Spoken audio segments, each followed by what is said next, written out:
அன்பான பக்தர்களுக்கு ஒரு வேண்டுகோள்.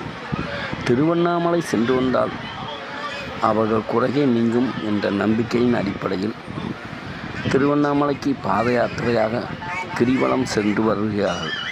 அவர்களுடைய குடும்ப கஷ்டங்கள் நிவர்த்தி செய்ய, பண கஷ்டங்கள் நிவர்த்தி செய்ய, குழந்தைகள் படிப்புகள் தீவிரமாக,